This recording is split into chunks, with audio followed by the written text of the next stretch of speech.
genuinely don't know where this Korok seed's supposed to be. Yo, and I'm definitely using a map. I don't see how you can do it any I other don't way. either. The people who do it without maps, shocking.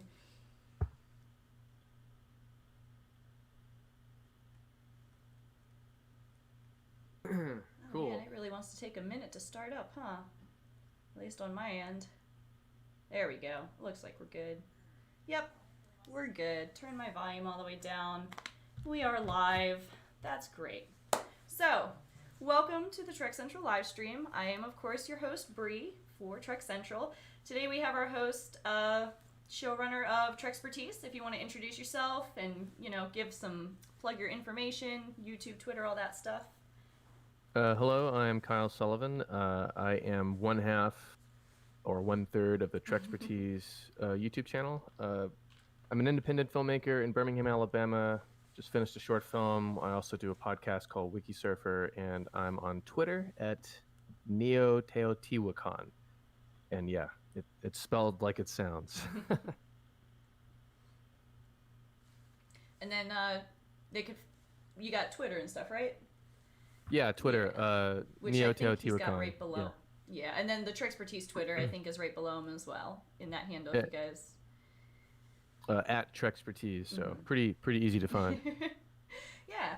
So today our topic is actually going to be something that we've discussed a few times on our stream, and something that I guess because we talked about it so much was kind of like, oh, we should probably just do a whole entire episode on this, and that's terrorism depicted in Star Trek. And we brought on Trekspertise because he just so happens to have made one half anyway, because I'm very excited for the second half, and I've been waiting with bated breath. But at least the first half of a short video series specifically about terrorism in Trek. So if you wanted to quick give a little synopsis, we've got some topic points we were going to hit on, but it's a really good video, and I highly recommend you guys check it out. You want me to describe the video? Yeah? Yeah, sure, go for it. It's a two-parter. Second part's building right now, describing how Star Trek talks about terrorism. It sounds like simple, but it's actually pretty layered, and 50 years worth of Trek, you get a lot of different kinds of conversation about it. But broadly, for us, it cleaned right in half into two separate epics divided by 9/11. And you have a style of conversation on the front end of 9/11 during the 90s, and then on the back end, the Trek franchise kind of reacts to it in a very particular way. And that's what the part two is going to be about when we get to it. And it was a long video that we did, not our normal length. It's about 30 minutes, but there was a lot of ground to cover, a lot of different parts of the conversation, and a lot of important characters, I think, that sort of spring up in the middle of all that. But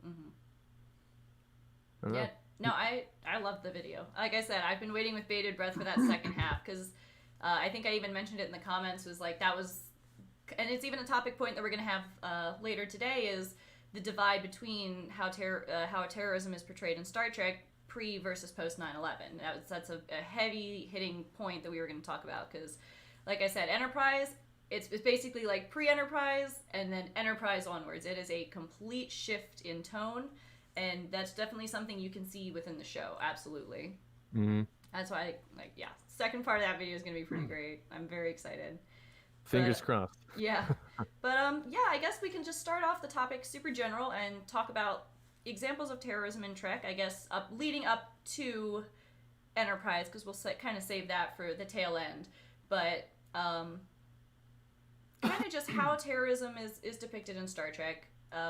The first one that I can think of that comes to mind, and I could be wrong because I don't, off the top of my head, know of any in TOS, but the first one that I can think of off the top of my head is the TNG episode, what was it? The High Ground. High Ground, thank you.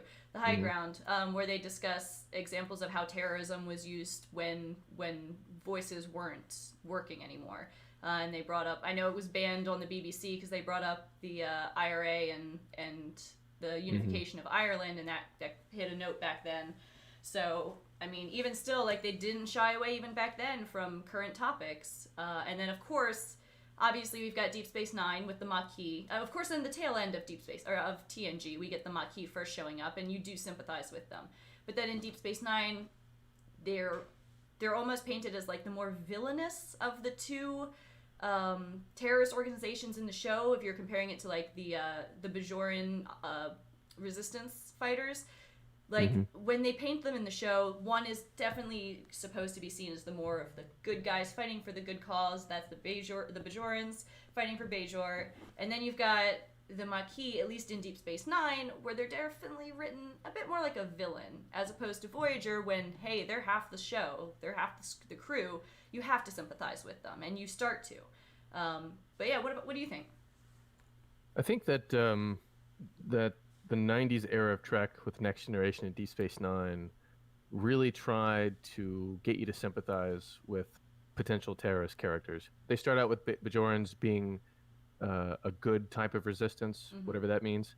And then every time they revisit the topic for Bajor, they muddy the waters some more. Like Kira Nerys regrets some of her actions, regrets that they had to kill civilians and do these kinds of things as part of the resistance. So you start in a place where they're the good guys and you move toward a grayer area. For the Maquis, on the other side of that, they're nominally bad guys, but then they also move to the same kind of gray area.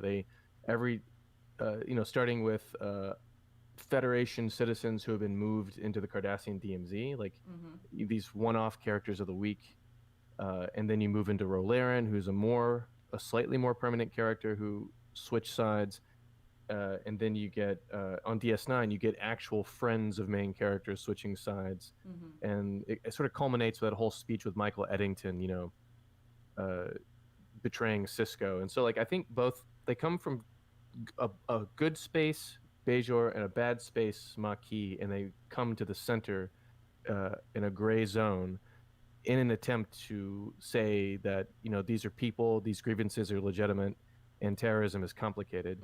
And even for something like Star Trek, that's pretty heavy material. Trek, it talks about complicated issues a lot of times it doesn't. It's sort of like especially TOS and TNG is sort of like an Aesop's Fables kind of a situation. DS9 less so. So for them to be doing this kind of long form like theme about terrorism in the background, like it's never in, when you were watching the show, whenever you saw these episodes, you probably weren't thinking about that conversation. You watched the Maquis episode, you moved on to something else. But when you look at it all together over 50 years, you're like, holy cow, how are the writers all sticking to the same point like this? And honestly, don't know. That's a big question that we ask in our video is like, what was on the water? Was other American TV like this at the time in the 90s? And the general terrorism we saw on the news in the 90s, all the different kinds of stuff, like it still felt distant for some reason. And I guess that gave them leeway to be that cavalier, and to talk about them as sympathetic characters. Yeah, no, I actually like when you were talking about the muddying the water, because you're right. Like, at no point were any of the Star Trek terrorist organizations ever shown as true evil. Like, none of them were evil at all. They all had reasons. They all had like goals. They may have, like you said, Kira regretted some of the things she did, but she was fighting in her eyes for a better cause. And that's the same running theme that every single example of it in Star Trek is, they're fighting for a better cause for themselves, or like, fighting for freedom from Cardassians, or freedom to keep their homes. And, it is a little bit of a parallel of, obviously, of the real world, where there's always questions of like, why are people doing this? And it's the same thing in Star Trek. When they start muddying the waters, they make you think. And that's one of the things that Star Trek is so good at, is making you think and questioning. So yeah, the whole Maquis versus the Bajoran resistance is a great comparison. And yeah, the fact that they're both muddied water examples is I really like. I would have not liked it as much, I think, if they had like one good guy terrorist group and one good like bad guy terrorist group. Like I think that wouldn't have been realistic enough for people to really have a connection to. Right. And Star Trek is guilty of that kind of stuff. Not in the terrorism stuff, but like in other areas of the franchise where they paint something or some villain as really kind of two-dimensional. And so they could have done that here, and they didn't. Yeah. And that when I started to lay this out, like it seemed really odd that it was that consistent, especially Yeah. in the pre 9/11 days. And if I had more time and more expertise, I would love to sit down with somebody, a media studies person, who could talk about how the media in the 90s represented terrorism. Because like Waco, Texas, David Koresh. I don't think he was labeled as a terrorist, for example, but or the Timothy McVeigh Yeah. types Well, with Oklahoma City. I was gonna Like say Timothy nobody gave them McVeigh, by definition, at least in the military, we have him listed had him listed as like obviously as a terrorist. A terrorist. Yes, he absolutely had the title of terrorist. So what disconnect I would like to have answered from a media studies person who knows about this in that era is why, like, 'cause the American media did not give Timothy McVeigh and his compatriots any kind of leeway. There was no like, oh, I guess I can understand their grievance. There was none of that. Right. Like, how did Star Trek do what it was doing in the 90s against a backdrop of that and the IRA and all these other things that are happening in the 90s? That's my question. I would like to see if I can square that circle and see why is it just that Star Trek was in a bubble in Hollywood? I don't know if that's completely right, but I wouldn't say it was that. I think if I were to look at it, because I mean, obviously I was alive in the 90s, don't remember much of it because I am a little bit younger, I do believe, than you, but I do remember some of the 90s, but I was too young to care or notice or even understand what terrorism was. So I couldn't give you that answer, but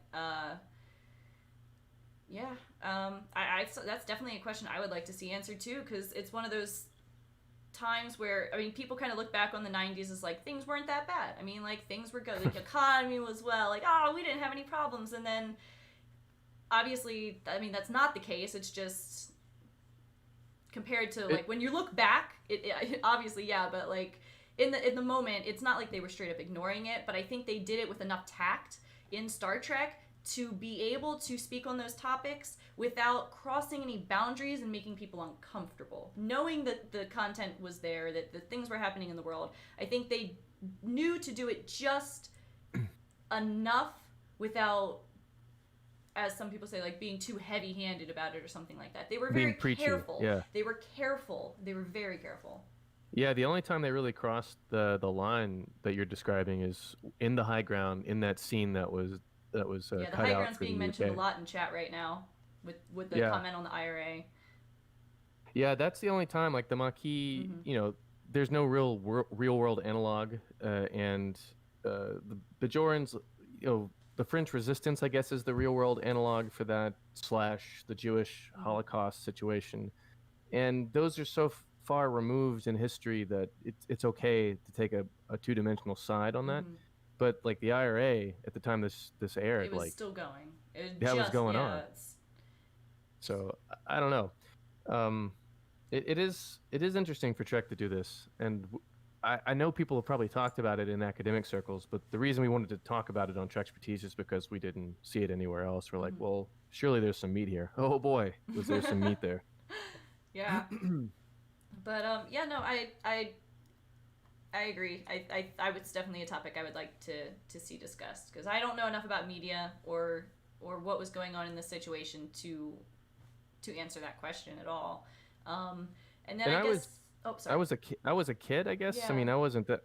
I don't know how much older I am than you, but I was a teenager in the late 90s. Okay. And so like I don't remember much of what was going on. I just but I do know in hindsight that period between the fall of the Berlin Wall and the 9/11 period, like in hindsight, that was like a real sweet spot for the West and for the United States. Like it was a real golden era, and Star Trek played throughout that is pretty incredible. Yeah, absolutely.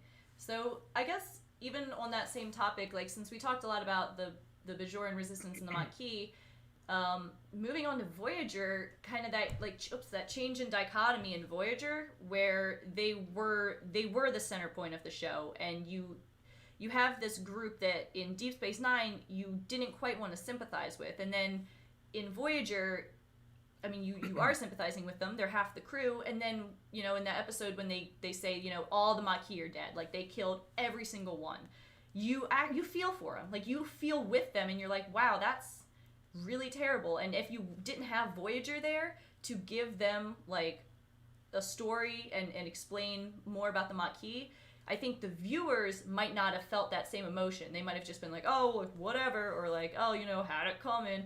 But when you have characters in Voyager, and you start to like build a relationship with these characters on screen, and then you see how badly it destroys them to find out news like that, like it's heavy.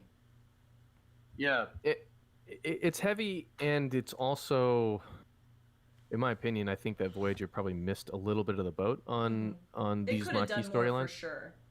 Yeah, I think it should have, but they had this rich Maquis storyline. They wanted to infuse the Voyager series with it, and they did. And they after a couple of seasons, it just sort of fell away. Yeah, it wasn't the top, like it wasn't really the center point anymore. It's like when the show first started, it was like, hey, we got Maquis on the ship. It's gonna be wild. And then after a season or two, it wasn't really like they're just part of. It seemed more like they were part of Starfleet than it was two crew that were really trying to work together. I think the only time they really brought up again the difference is when they had those few Maquis members that didn't quite fit in. Like the one girl had a headband on or something. And Tuvok was trying to kind of whip him into shape, and I was like, I mean, they really could have done more with that, where they explain, why it's so hard to transition, because basically they're now on a ship of people they were just kind of like rebelling against. So there's definitely going to be more tension, and I do wish they had shown more of that tension. Yeah, I think that they could have. Voyager is a lot of missed opportunities for me. I know it's everyone's favorite series, and that's okay. There are great characters there, but the Maquis thing, I think right as it stands right now, DS9 is the pinnacle of this pre-9/11 conversation about terrorism because of Kira Nerys, because of the way they positioned Bajor, and they never let up on those Bajoran storylines. No. Even during the Dominion War, that element was still there. Like when Damar and Kira Nerys are building the Cardassian resistance in the last few episodes of the series. I actually love that little arc area. Top tier. Yeah, best Trek. Yes, best Trek. But the occupation of Bajor comes up again. The resistance comes up again. And she's helping them build a resistance. Like, it's infused everywhere. And Voyager didn't have that same level of infusion. And I think that in a different world, if they had stuck to their guns with Voyager, I think that it itself would have been the pinnacle of this conversation pre 9/11 about terrorism in Star Trek, because it would have been really focused on rehabilitation, which none of the other series really talk about. Right. Yeah, Deep Space Nine is absolutely my favorite. I love the way that they approach topics like that. Like you said, the final few episodes where, she's not forced. I mean, she kind of chooses after being asked to, Cisco makes it clear why it's important that it's her. And that's another point that I really like. Is like, listen, if it's like the fact that it's you helping is itself going to make a difference. Like, you have to show there's not as much animosity if you want to move forward to defeat a larger enemy. And I really like that. I love the ending. Deep Space Nine is just great in general, but definitely the way they closed it out was great. I don't think there's any Star Trek. People could argue TNG, but my personal opinion is I don't think any other Star Trek series so perfectly closed out its show as Deep Space Nine. I don't think so either. On the whole, TNG is like a perfection on a riff on the original series, a perfected version of that, and it deserves all the accolades. But DS9 somehow bridged the gap between the kind of Aesop's fables and a long form storytelling, and it didn't feel awkward. No. Like, I know there's a lot of Discovery fans out there. To me, Discovery feels a little bit awkward, like they're pushing too far in one direction and not the other. DS9 somehow, despite the flaws, move along home, really struck a balance, and the topics they talked about were very serious. And even with the Maquis stuff on DS9, they were openly questioning if the Federation was worth it, if Paradise was really Paradise, and all these questions that in the 90s the United States was slowly waking up to. Right. It wasn't hunky-dory. People were discontented, generally speaking, especially marginalized groups in the US.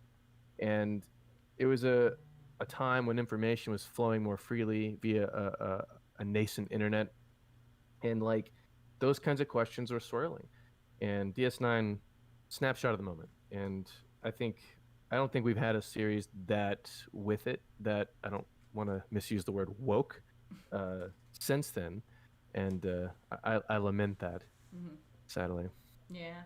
I mean, like, that's the thing. It's like, everyone has their opinions, and, like, like, no one can tell you what shows you can and can't watch. Everyone has a reason why they like certain series and why they don't. I have a reason why Deep Space Nine's my favorite. Trust me. Hmm. Yeah. And then, when we were talking about, because I saw this mentioned in comments real quick, when we were talking about Voyager, and one of the reasons that, there was such a missed opportunity with the Maquis, something that I thought I'd mentioned in another week, but didn't even think to bring it up today, is that, yeah, there was this huge opportunity to talk about how the Maquis are basically defected Starfleet, and most of them are.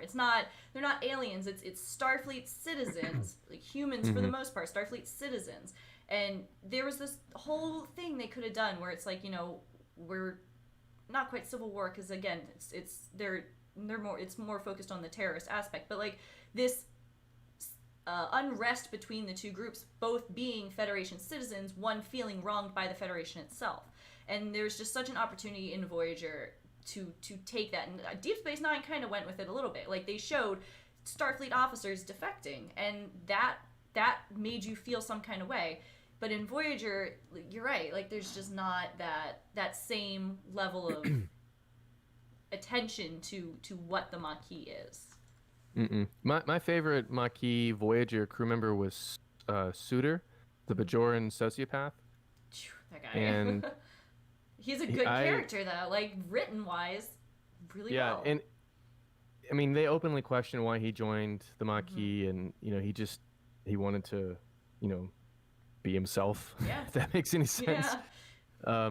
And that was interesting. That was, to me, that was the most interesting Maquis thing there. Otherwise, it was like a tale of like spies and backstabbing, and Tuvok was a spy and he switched sides, and Chakotay's ex-companion, and what's her name? I don't remember her name. Seska. Seska, yeah. I was never a real big Seska fan, like, story-wise, even. I just never... Yeah. I don't know, something about her, even from the beginning, I was like, I feel like she's going to be a villain. And then she came out as the villain, and I'm like, kind of felt like I knew that was going to happen. Yeah. But I don't know, I just wasn't a big fan of the way they wrote her and why she left, if that makes sense. Like, there could have been much better reasons for writing Seska as defecting even further. And I think that was also a little bit of a missed opportunity. Yeah. So, Voyager... I think they just got tired of it, or maybe like, production-wise, DS9 was this big, long story arc kind of a show, and Voyager was an attempt to return back to the Aesop's Fables model, episodic classic TV, and that battle, damaged Voyager to a small degree. Yeah. It was still, a successful Star Trek series, but the tenor of it, I think, was caught up in that battle between long form and episodic, and we got what we got. Yeah. I guess before we move on to the next topic, before I forget, Farpoint Station said, Kyle, how can I make my voice liquid butter like yours? Whiskey. Oh, yes, same. Oh, what's your favorite? Oh, see, I almost did. I was this close to pouring some as well. What's your favorite? It's Sunday, man. I don't know. I don't quite have a favorite. Really? I'm probably, like, Wild Turkey's probably going to sit on my shelf regardless. It's the dinner wine or the table wine of it, so to speak. But I'll try anything 3 times. Yeah, same. But no, mine's definitely Redbreast is like my top. Green Spot's right there too. I've got Redbreast sitting over there. That's the one I was sitting there thinking about having before the show. Total white bread, total commoner. I'm a big Maker's fan. I like a good I like Maker's Mark, but I'm like, that's it for bourbon. That's the thing. Like, whiskey, it would be Redbreast or Green Spot. For bourbon, it's Maker's Mark or Woodford Reserve. Woodford Reserve would be my go-to bourbon. So yeah, that's your answer. That's how you get liquid butter voice. Just drink your bourbon, drink your whiskey. It's fine. That's how you do it. It's whiskey and epigenetics. So sorry. But yeah. So I guess since we've kind of danced around the topic so much, actually, real quick before we even get on, because I saw yet another, and I just want to get this out before I lose it again. Amir, thank you for the donation. He said the biggest problem with terrorism, even in Star Trek, is the loss of innocent lives. Even when you sympathize with their cause, there is a positive change that doesn't feel right. And I agree. That's why I'm so careful to say they make you want to sympathize with them, or they make you feel this kind of way. They make you question what, like, that's the thing. It's great at making you question, but there's still that right there. Like in Deep Space Nine, they're really good about it, saying like Kira struggles with that, and like you see her break down several times over what she's done, and like she understands the gravity of it.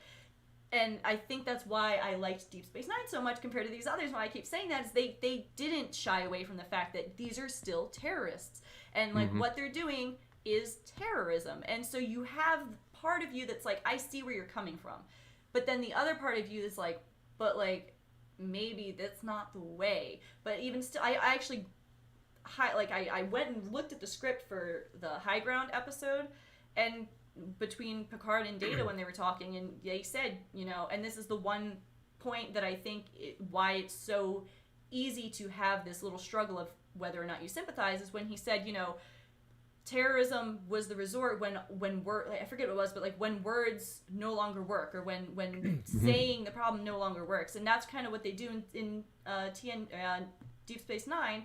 They show that like the issue with the Maquis has been going on since TNG, when they first gave up land to the Cardassians, and that's been a struggle all through this time, and it's almost been neglected by the Federation. They don't care about them. So then it after all this time, there's a rebellion basically. And so again, you have this part of you that's like, I see where they're coming from, but then the other half, like Amir said, it's still terrorism. They're still killing innocent lives. And that's where you have this dichotomy. It's in real life, it's really complicated. You could barely define the term because it's so fluid. And when Star Trek and other shows that have talked about terrorism, of which there are many now, talk about it, they inhabit the gray area. They don't paint the villain as a two-dimensional character. And when Star Trek did that, like what inevitably happens is that you try to find like a little bit of humanity in these people, and B, you end up looking back at other actual real historical events, and you're looking for these things. Like during the American Revolution in the colonies, the British colonies, when the rebellions started happening, maybe a third of the people were actively on board, another third were actively loyalists, and another third still were just caught in the middle. And you know, the Boston Tea Party, they're destroying private property, they're harming people. After the revolution, all these loyalists were harassed, tarred and feathered, kicked out of the colonies. Like when you embrace that sympathetic view, when you look at it as a gray area topic, you start to see like terrorism everywhere. Yeah, exactly. Like, that's the thing I don't think people understand. Is like we get so focused on terrorism that we can remember in our lives. Like everyone remembers, if you were alive, everyone remembers 9/11. Everyone remembers the Boston bombing. Everyone remembers these things because they were within our lifetime. But if you dig back, terrorism is one of the things that built this country, and people don't like to think about that. But it's one of those facts where it's like terrorism kind of it's one of those things where you remember what is currently happening and you forget the past. And if you forget the past, that's when you have issues. So it's that's why I think that's why Star Trek does it so well, is they don't ignore the past. Even in the High Ground episode, they bring up like colonies, like American colonies back then. They don't gloss over the fact of, it's only things we can remember. I mean, these are things that have gone on for as long as humans have been on Earth, pretty much. It's not a new thing. It's a part of the march of civilization, you know, and it's a very complicated thing. And yeah, absolutely. You know, it's better that Star Trek tackled it like this. If they had tackled it like some of the villains in the original series or something, then I'm not sure the conversation would have been very effective. It would have been short research. Yeah. But even after 9/11, even in Enterprise and the Abrams films and the new versions of Star Trek, when they're talking about terrorism, there's still a nuance to it. And even though it's all reaction, there's no painting of sympathies. It's still nuanced. Right. You know, Star Trek could have descended into that post 9/11 rhetoric of like, well, they hate us for our freedom, or they're just trying to destroy us. Like it's more complicated than that. And even in that reactionary state, Trek is still trying to keep you grounded in the fact that these are humans doing human things, and this has always been going on. Yeah. That makes sense. Yeah. And so, like, I guess now would be a really good time to transition, since we've been avoiding the topic so far, is talking about pre 9/11 Star Trek, post 9/11 Star Trek. You've got Enterprise, and it is as early 2000s as it gets, like in all senses, but absolutely in the way they portray terrorism. And I'm actually going to let you have the floor for this one, because I haven't seen, obviously, because it's not done, I haven't seen the second half of the video, but I'm sure you're probably going to have a little bit of more research already prepared versus the episodes I watched in preparation. Yeah, it's all laid out. We're just putting in the video footage now. So 9/11 happened, and Enterprise first episode, pilot episode, Broken Bow, came on like within the month. Yeah, I think it was October or something like that. It was like within a month or two. It was very close. Pretty close. And there's only one episode that deals with terrorism before this 9/11 thing happens. Zobra Desert Crossing. Desert Crossing. I was just about to say that was one of the ones that was on my list of. I watched it in preparation for this. It's a really weird outlier. It doesn't even fit the other stuff. It is. Pre 9/11 stuff, and like. I almost want to say it's just poorly written. I mean, it could be that. But in terms of the conversation about terrorism that Trek is trying to have, it is sympathetic and quick and not long. I don't know how to describe it. But after that, we get into this Xindi War Arc. And the Xindi War Arc is specifically a reaction to 9/11. They imagine an attack on Earth. It's quote-unquote unprompted. Yep. They investigate it, and every episode of the Xindi Arc is a reaction to some facet of the 9/11 world. Religious extremists taking over the ship. And using like a natural explosive device inside their bodies to blow themselves up. I remember that one. That was on my list too. So like they're really intentionally talking about a 9/11 world, and it isn't that they're trying to paint anyone in a sympathetic light. They're not worried about that. They're not trying to make the villains look two-dimensional, except in one instance. But they are just reacting to this upheaval, this massive event that changes Earth's trajectory, changes the exploration that they're trying to do. And they start out with the villains being completely villainous, and as they investigate, they find out that they were defending themselves from a future attack. They've been manipulated into thinking that the Federation attacks them, and so you start to get to know the reasoning that the Xindi are using to attack the Federation, and you meet the Xindi, who are like these 5 warring tribes of intelligent species. It's sort of like the way that we examine the way that Americans were looking at Afghanistan at the time, and we had just invaded Afghanistan, and we couldn't get anyone to get any consensus in the region because it was all like tribal leaders, and it was fractured. It wasn't like a nation state in the Western sense. It was a very fractured landscape, and like dealing with one headman was different than dealing from another person in charge for another region. You didn't get consensus between the groups, and it felt like we're fighting tribes. Yeah. And that's probably an erroneous view, but that was the feel of it. And so when the Xindi War Arc started talking about the Xindi, like they painted them in the same brush. Yeah. And all these things wound up in there. And so our video is going to cover a lot of this ground, and we talk about the Abrams films and its relationship with terrorism. Into Darkness is all about 9/11. It's basically the Wrath of Khan, stuck inside of a 9/11 bottle. Yeah. And talks about Khan as a domestic terrorist. And in Star Trek Beyond, we have a Balthazar Edison, the main villain, who was a Federation, was a Starfleet person, was a Mako. I was gonna say, wasn't he actually? I don't remember. I know he was a Mako, but did they say he was part of the Maquis? I've only seen the movie once, so I don't remember. He's pre-Maquis, so like he's from the Enterprise era, and he was upset. That's right. It's the secondary timeline. I've only seen those movies once, I believe, and it was a while ago. Yeah, he's disaffected that after the war with the Romulans and the Xindi, that the Federation would reach out with an olive branch, and so he's like, this isn't my country, so to speak. And it's speaking, I mean, it's very superficial, but he's speaking to the what happens to people who have a war on terror derived mindset, us and them, and like how can we how can we make a deal with Iran, and all this kind of stuff. Like it's a little germ of that buried in the villain of Star Trek Beyond. And so our video will cover the second half will cover all this as a reactionary period.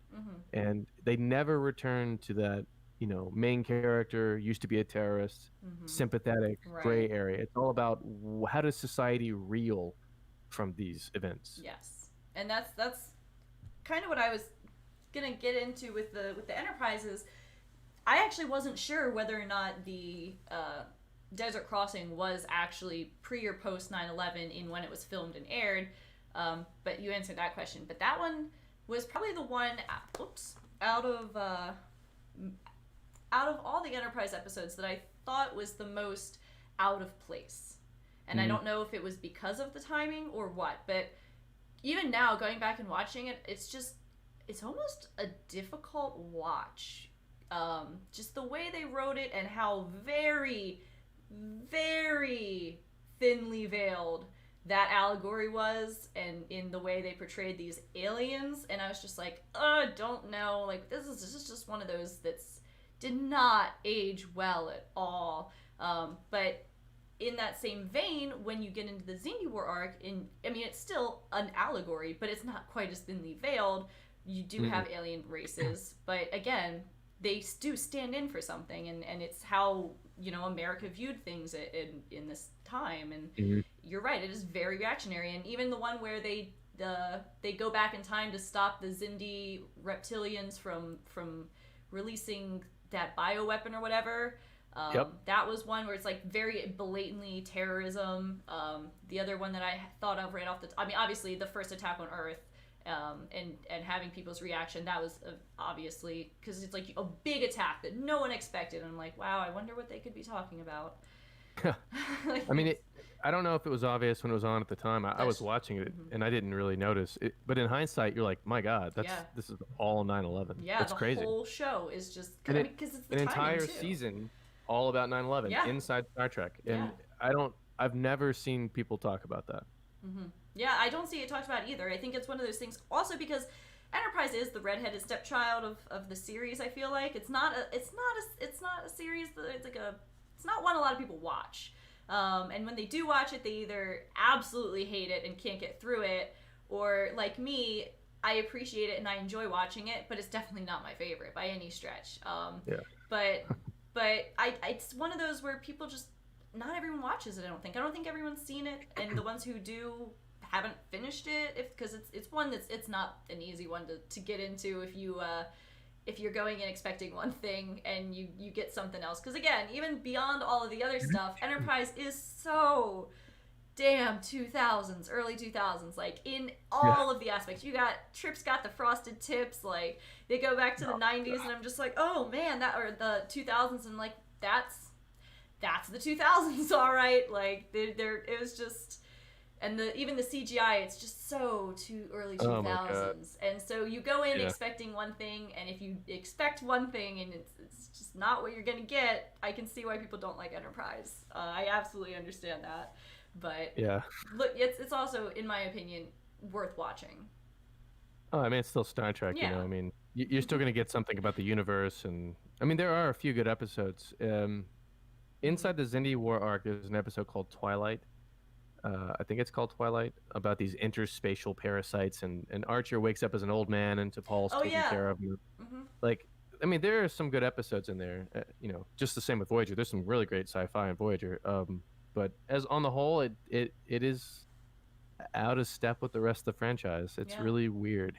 Yeah, I agree. It's this just heavy outlier in the show, or like the show is a heavy outlier in the series. It's that's why every time I like introduce someone to Enterprise, I'm just like, just pretend for embrace it. Just embrace it, and just pretend for a little bit that it's not Trek until you get to a certain point, and then you can be like, oh, I see where they're going with it. But like I actually liked the pilot episode personally. I liked Broken Bow. It was a really good one in my opinion, at least compared to other Star Trek up until then.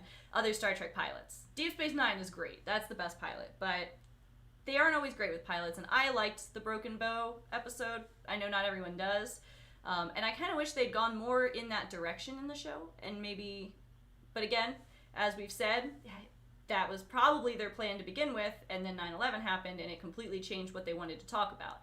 And I think that's also, I saw someone mention the shadow guy or the future guy, which I know there's a lot of discussion about that, but I would think that the reason they didn't actually come out and explain that whole story is because they got distracted with something else they wanted to talk about, and obviously the show got canceled early. But Yeah. I know there's a lot of people that talk about who he was, and I've always been under the assumption, based off of the tweets from the showrunners, that it was supposed to be Archer in the future, trying to prevent I think that'd something. been really cool. I think so too, and I wish they'd gotten a chance to do that. I really do, instead of, Well, I mean, it's a loose thread. I bet you money that the franchise will pick it up at some point. That would be cool. I would like to see some kind of answer to that, because it's like one of, like everyone's saying, they just abandoned the show, and they did. Like the finale episode was the worst thing. It's the worst finale in Star Trek. I don't even like to talk about it, but yeah, Incidentally, we are doing a really great big essay this summer about time travel in Star Trek in general, and we're going to cover the temporal Cold War. And my God, is that going to be a complicated subject? Yeah, it's like that's something I really wish they got more into, because the temporal Cold War is an interesting topic, and I think that's the thing, is they were going for like a very Cold War style feel with the show originally. And then because of the time, they ended up shifting their plots. And then by the time they got back onto the whole temporal Cold War, the show had kind of already been set up for cancellation. So there was no resolution, and that's very unfortunate, because I personally enjoy Enterprise. I would have loved to see more temporal Cold War. And that's something that I think I've discussed about possibility for Discovery Season 3, is they're sent to a future that's almost exactly the same time as Crewman Daniels from the future. It's almost the exact same year, and so I pray that they bring up the temporal Cold War in Season 3, because I would love for some loose ends to get tied there. I expect them to. And, yeah, someone just said the same thing, that they're hoping that they pick it up in Discovery, because it's something we've talked about a lot, is the possibility that that's going to get continued in Season 3. Discovery and Picard in particular have a lot to say about terrorism too. It's all still reactionary. Yep. And they've picked up that thread from previous Treks. Picard has a lot of terrorism in it, but there's the logic extremists, which never pop back up again. Speaking of things like the temporal Cold War that never came back up again. And I really want to see more of those guys. I know that upsets some people, but it makes sense. It makes sense. When you're talking about religious extremists, like, those people don't represent the religion they're in extreme position of. And I think the logic extremists are the same way. Like, they feel angry and they're painting something on top of it to make a point. And we only saw them for like a brief moment. And I was thinking, that's interesting that Vulcans would have a problem with humans like this. Yeah. Give us more, That's like, I mean, I could sit here and talk about all the things I wish Enterprise had expanded on that they didn't have time to. But it's, again, I feel like they just didn't, even in the time of airing, both because of what was going on and just everything. I just feel like the show went under the radar, or was forgotten, at least for the longest time. And that also, I feel like, possibly contributed to its early cancellation and lack of being able to get a consensus for what happened in the end. Yeah. it's a sad, tragic byway, Trekway. Yeah. But I guess if we didn't have anything else on that topic right away, we can open up the floor for discussion from chat, because I know a lot of people in chat have been discussing all kinds of stuff in related to, because I see people, logic. Someone said logic certainly can be extreme. And that's true. That was Sci-Fi said logic certainly can be extreme, and that's true. I mean, I can't think of a situation in which. I think it's not. I mean, yeah, logic can be extreme, and if you take it to the extreme, like you're gonna get some weird stuff. Like a computer would take things to an extreme. The Vulcans are interesting because it's really a battle that they're having with logic, and they're trying to figure that out as a society.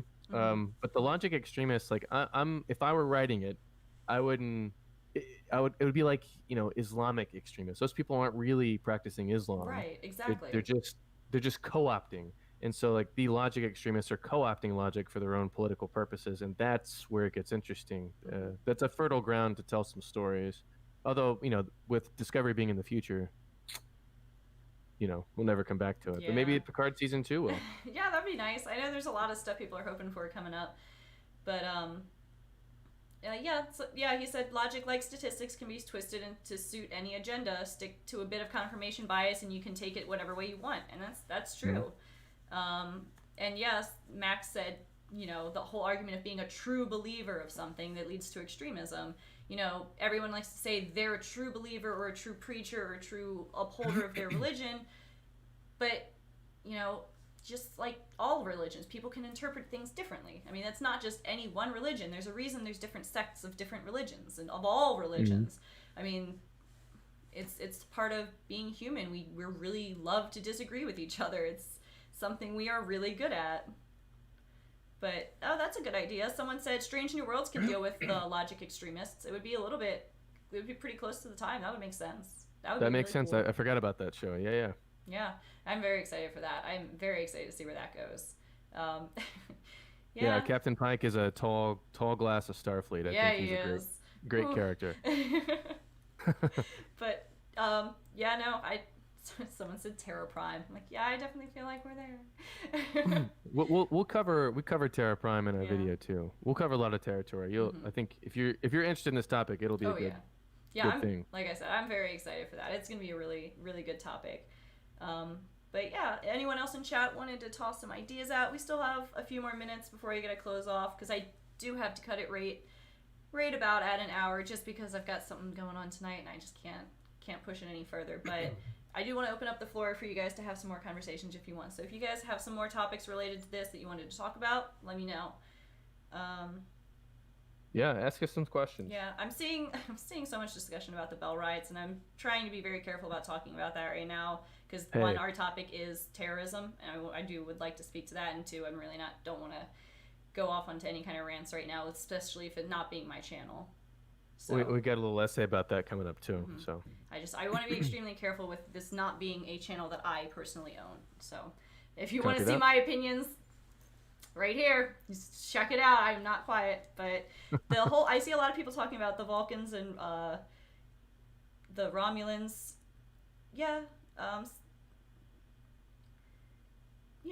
I can kind of see that. Seal said he wishes the Vulcans and Romulans were like color corrected, so they like more in original series they were like they had that green skin tone. It's just ever so different, because currently it's like it's harder to say like they're more different. Like in the original series, that was the whole point, is like you've got an alien with the green-blooded aliens, and McCoy's always talking shit about that. But outside of the original series, it's not really.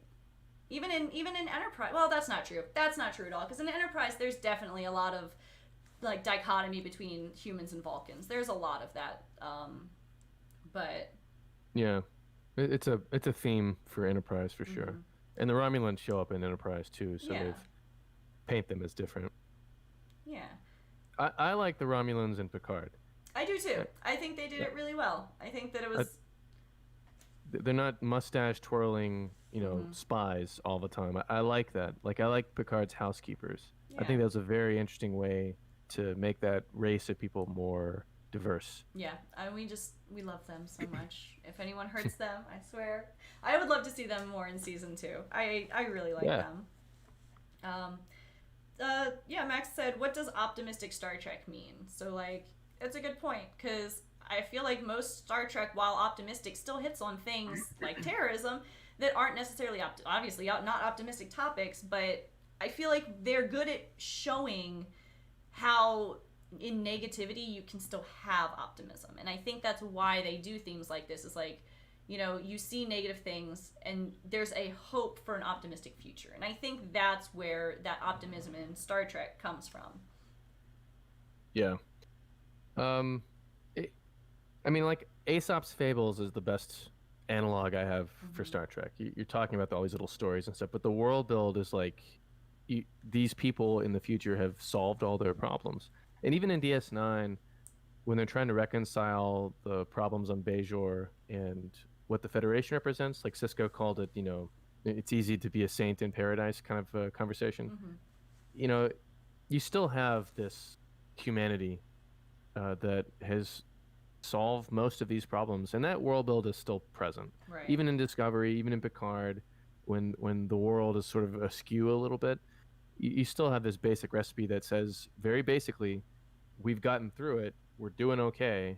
All you have to do is try. Right. And that's a part of every slice of Trek in existence. I don't think that'll ever go away. No, I don't think so either. And that's, I think, one of the reasons people love Star Trek so much. I mean, we wouldn't come back to Star Trek as much as we do if we didn't want that hope of optimism. I mean, if I wanted to watch a super depressing show, I'd go watch a super depressing show.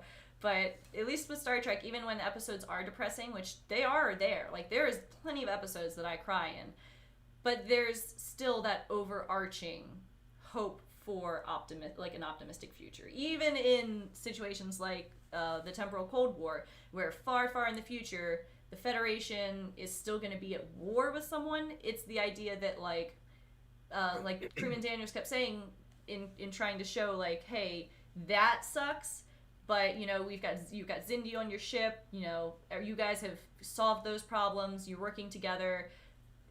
So there is something to hope for, even if there's something that's not great, you know, like a bigger war. There's still some kind of hope. Yeah. But yeah, we could use some of that right about now. I absolutely agree. But I guess with that, because I feel like we've kind of hit on all the things in chat and on the topic, I guess I'll give you one more chance to a few more minutes to like plug your content for anyone who wasn't here in the beginning. If you want to go back over your content that you plugged in the beginning, so anyone who missed it doesn't miss it again. So again, Kyle Sullivan. I'm an independent filmmaker based out of Birmingham, Alabama. Just finished a short film called Garden of the Gods, gardenofthegodsfilm.com. I'm one part of the Trekspertise YouTube channel, trekspertise.com, and I'm on a podcast called WikiSurfer, wikisurferpodcast.com. And other than that, you can find me on Twitter at NeoTeotihuacan, at NeoTeotihuacan. And that's me. That's my entire existence. Moving pictures, man. Nice. And yeah, you guys know me. I'm Brie. I'm the host. I'm always here. There's nothing special. Got my Twitter down there, but that's about it. There's nothing else. But yeah, I wanted to thank you so much for coming on, talking about this. It's definitely a topic that's interesting to discuss, and I very much look forward to that second half of the series, because I think there's going to be a lot of good content in there. And I wanted to thank everyone else for stopping by. You guys are awesome, and thank you for engaging in this very interesting conversation that I feel like is not often had in regards to Trek. But yeah, awesome. Thank you guys so much, and I will see you next week when we have our new guest, which will be a German Trekkie. So keep an eye out.